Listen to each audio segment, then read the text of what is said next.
Union home minister Amit Shah ji ने हाल ही में डिक्लेयर किया है कि 2026 तक इंडिया लेफ्ट विंग एक्सट्रीमिज्म से पूरी तरह मुक्त हो जाएगा।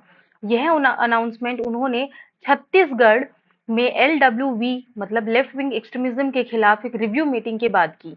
अभी थोड़ा सा बैकग्राउंड देखते हैं कि लेफ्ट विंग एक्सट्रीमिज्म होता क्या है, जिसे नक्सलिज्म भी कहा जाता है। भारत के लिए एक मेजर इंटरनल सिक्योरिटी थ्रेट है लेफ्ट विंग एक्सट्रीमिज्म। यह मूवमेंट 1967 में वेस्ट बंगाल के नक्सलबारी इलाके से शुरू हुआ और ये धीरे धीरे आर्म्ड स्ट्रगल में बदल गया। एलडब्ल्यूई का मेजर इम्पैक्ट रेड कॉरिडोर कहे जाने वाले एरियाज जैसे उड़ीसा, झारखंड, छत्तीसगढ़, आंध्र प्रदेश में है। ये मेनली रूरल एरियाज में है जहां पर की डेवलपमेंट कम है। इसको दूर करने के लिए गवर्नमेंट ने पहले भी बहुत सारे एफर्ट्स लिए हैं, जैसे ऑपरेशन ग्रीन हंट 2009 में, इंटीग्रेटेड एक्शन एक्शन प्लान, जिनका उद्देश्य नक्सल अफेक्टेड एरियाज में डेवलपमेंट और गवर्नेंस को इम्प्रूव करना था। अमित शाह जी ने बताया है कि 53% रिडक्शन आया है ऐसे इंसिडेंट्स में और अब छत्तीसगढ़ गवर्नमेंट जल्द ही न्यू लुक सरेंडर पॉलिसी को अनाउंस करने वाली है। इस पॉलिसी का मेन ऑब्जेक्टिव होगा कि जो भी लेफ्ट विंग एक्सट्रीमिज्म में शामिल यंगस्टर्स हैं, युवाओं को हिंसा छोड़ने और मेन स्ट्रीम में वापस लाने के लिए मोटिवेट किया जाएगा। जैसे कि अट्रैक्टिव रिहैबिलिटेशन पैकेज, सरेंडर करने वाले नक्सलाइट्स को एक कम्प्रिहेंसिव रिहैबिलिटेशन पैकेज दिया जाएगा जिसमें फाइनेंशियल असिस्टेंस होगी, स्किल डेवलपमेंट होगा, वोकेशनल ट्रेनिंग होगी और इसका ऑब्जेक्टिव सरेंडर्ड इंडिविजुअल को एक स्थायी मतलब एक अच्छी लाइवलीहुड देना होगा। इसके साथ security and protection, surrendered Naxalites और उनके परिवारों को सुरक्षा दी जाएगी ताकि उन्हें किसी भी प्रकार का खतरा ना हो। उन्हें सिक्योर लोकेशन में रहने की सुविधा दी जाएगी।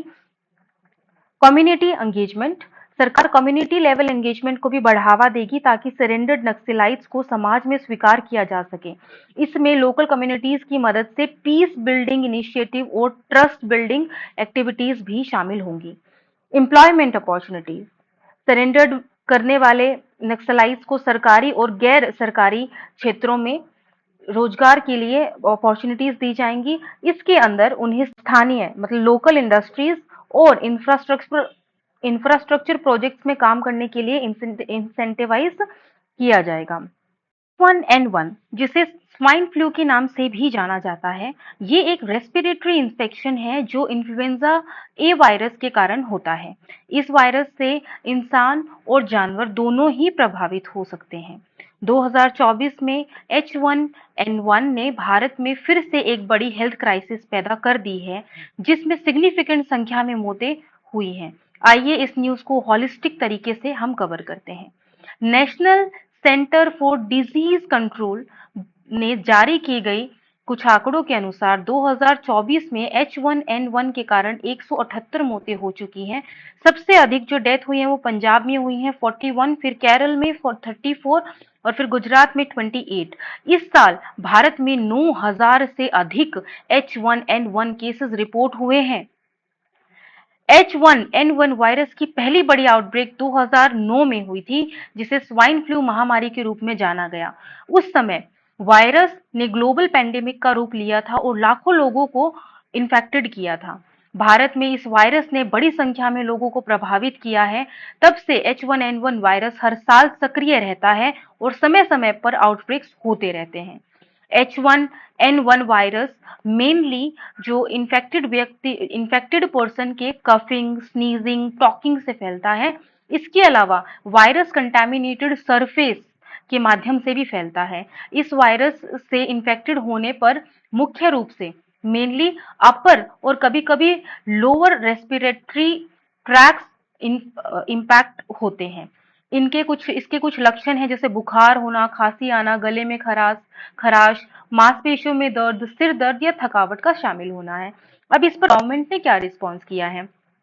सरकार ने वल्नरेबल पॉपुलेशन जैसे कि बच्चे, बुजुर्ग, पहले से ही बीमार लोगों के लिए वैक्सीनेशन ड्राइव्स शुरू की हैं। H1N1 वैक्सीन संक्रमण से बचाव में प्रभावी मानी जाती है और इसे उच्च जोखिम वाले लोगों को मतलब प्रायोरिटी पर दिया जा रहा है। अवेयरनेस कैंपेन कर रही है कि ये ट्रांसमिशन कैसे, इस ट्रांसमिशन मेथड क्या है, उसको कैसे क्योर किया जा सकता है, हाइजीन प्रैक्टिसेस, इन सब पर अवेयरनेस कैंपेन गवर्नमेंट कर रही है। हेल्थ इंफ्रास्ट्रक्चर, हॉस्पिटल्स और क्लिनिक्स को रेडी रखा गया है ताकि वो बड़ी संख्या में आने वाले पेशेंट्स को संभाल सके। टेस्टिंग किट, एंटीवायरल ड्रग्स और अदर मेडिकल सप्लाईज की अवेलेबिलिटी भी सुनिश्चित की गई है। टाइमली डायग्नोसिस और ट्रीटमेंट ताकि टाइमली डायग्नोसिस और ट्रीटमेंट हो सके। इसके साथ सर्विलेंस एंड मॉनिटरिंग, एनसीडीसी और अन्य एजेंसीज इन्फेक्शन रेट्स को मॉनिटर कर रही हैं और हॉटस्पॉट एरिया की पहचान कर रही हैं। इससे अर्ली इंटरवेंशन और आउटब्रेक कंट्रोल में मदद मिलेगी। लेकिन इसमें कुछ चैलेंजेस भी हैं, जैसे कुछ लोग वैक्सीनेशन को लेकर हेजिटेट होते हैं, जिससे वायरस का स्प्रेड रोकना थोड़ा मुश्किल हो जाएगा। इसके बाद अगर बड़े पैमाने पर इन्फेक्शंस के कारण हॉस्पिटल पर दबाव बढ़ गया, खासकर रूरल एरिया में जहां हेल्थ केयर फैसिलिटीज लिमिटेड हैं, इससे टाइमली ट्रीटमेंट नहीं हो पाएगा। और पब्लिक कंप्लायंस, वायरस के फैलने से रोकने के लिए लोगों को गवर्नमेंट गाइडलाइंस को फॉलो करना पड़ेगा, लेकिन ये बहुत बड़ा एक चैलेंज है क्योंकि mask wearing, social distancing, hygiene practices ये लोगों से फॉलो कराना बहुत मुश्किल है। इसके बाद हम इम्पैक्ट देखते हैं H1N1 का। इस आउटब्रेक से पब्लिक हेल्थ पर बहुत डीप इम्पैक्ट होगा और कई स्टेट्स में स्कूल बंद किए गए हैं, पब्लिक गैदरिंग पर रेस्ट्रिक्शंस लगा दी गई हैं। इकोनॉमिक इम्पैक्ट भी देखा जाएगा क्योंकि बिजनेस ऑपरेशंस पर तो फर्क पड़ेगा ही और हेल्थ केयर की कॉस्ट भी बढ़ेगी। H1N1 वायरस की यह रिसर्जेंस एक रिमाइंडर है कि इन्फेक्शियस डिजीज से बचाव के लिए हमें प्रिपेयर्ड रहना चाहिए और पब्लिक हेल्थ मेजर्स को लगातार मजबूत करना जरूरी है।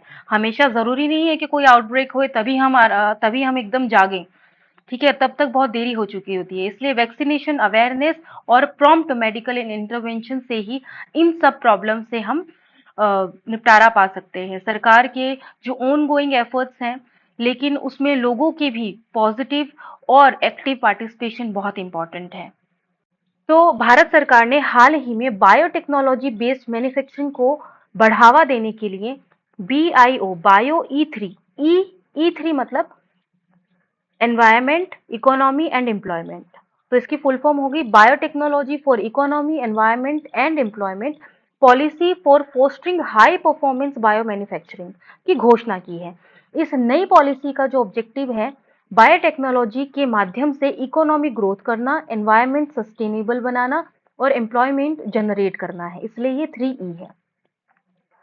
अब आइए देखते हैं कि यह पॉलिसी किन पिछले कदमों से जुड़ी है और भारत ने अब तक बायोटेक्नोलॉजी और बायोटेक्नोलॉजी मैन्युफैक्चरिंग के लिए कौन-कौन से कदम उठाए हैं। Previous steps in biotechnology. First तो इन्होंने स्टेप लिया था डिपार्टमेंट ऑफ बायोटेक्नोलॉजी DBT को स्टैब्लिश कर 1986 में, और इसके बाद 2001 में बायोटेक्नोलॉजी पॉलिसी। इस पॉलिसी का जो मेन ऑब्जेक्टिव था, रिसर्च एंड डेवलपमेंट को बढ़ावा देना था, प्राइवेट सेक्टर को पार्टिसिपेट करवाना था और एनकरेज करना था, बायोटेक स्टार्टअप्स को सपोर्ट करना था। इसके बाद 2012 में biotechnology industry research assistance council, ये इसका जो ऑब्जेक्टिव था बायोटेक्नोलॉजी सेक्टर में एंटरप्रेन्योरशिप और इनोवेशन को बूस्ट करना था और स्टार्टअप्स और स्मॉल एंड मीडियम एंटरप्राइजेस को फाइनेंशियल एंड टेक्निकल सपोर्ट देना था। इसके बाद 2017 में नेशनल बायोफार्मा मिशन, इसका ऑब्जेक्टिव बायोफार्मास्यूटिकल सेक्टर में इंडिजिनियस कैपेबिलिटीज को एस्टैब्लिश करना और इस मिशन ने भारत को बायोफार्मा मैन्युफैक्चरिंग में ग्लोबल लीडर बनने में भी मदद की है, NBM।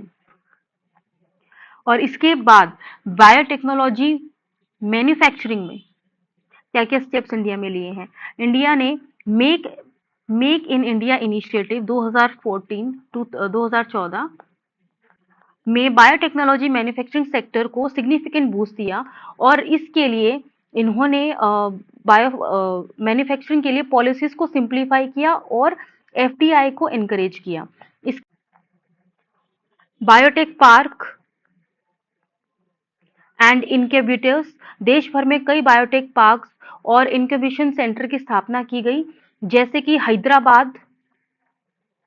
हैदराबाद का जीनोम वैली, बेंगलोर का बायोटेक पार्क, जो रिसर्च एंड डेवलपमेंट, मैन्युफैक्चरिंग और कमर्शियलाइजेशन के लिए एक इकोसिस्टम प्रदान करता है। इसके बाद production production linked incentive scheme 2021, इसमें इसका जो मेन ऑब्जेक्टिव था वो डोमेस्टिक मैन्युफैक्चरिंग को इंक्रीज करना था और ग्लोबल सप्लाई चेन को और भी स्ट्रॉन्ग करना था। इस स्कीम के तहत बायोफार्मास्यूटिकल्स और क्रिटिकल केमिकल के प्रोडक्शन को इंसेंटिवाइज्ड किया गया।